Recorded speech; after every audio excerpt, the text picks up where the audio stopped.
Housing has affected my quality of life and my desire to even be in Taos, period. And I love this town, but it's hard to live in a town that you can't even find a place to live. In 2018, I had my son, and I wasn't able to find a place to live despite having an almost perfect credit score, perfect rental history. I'm paid competitively, as are our staff and physicians, on a national level. I can't afford a home. I've barely just moved out of my parents' home like 2 months ago. And it was something that I've been wanting to do for a while, but like I said, there's a lack of housing everywhere within Taos, and what I could find was completely out of my budget. My dad is an ongoing alcoholic and drug addict, and it's been extremely difficult to live in the same home as him. I deserve to be able to afford to live in Taos, but I also deserve to be able to afford to live in a place that isn't falling apart.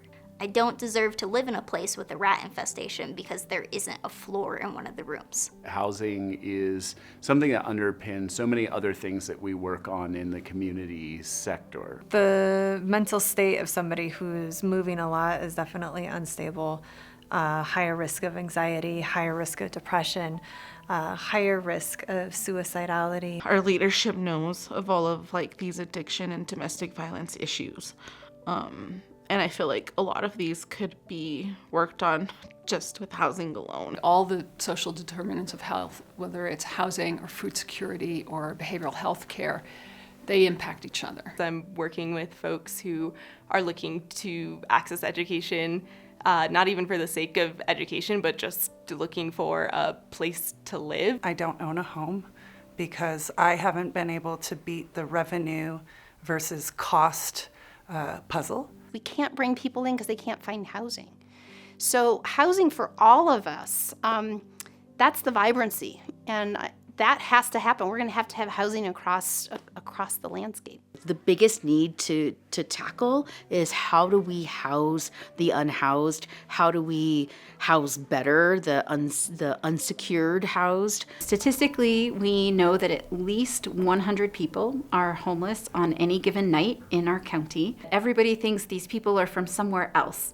They're not our people. And what we have found at Nest is that the vast majority of people who are coming in and spending the night have been in Taos for over 10 years. These are people that are our neighbors, our family members, our cousins. I was very young when my journey with homelessness started. The climb out of homelessness is very difficult, especially if the housing in your area is not affordable.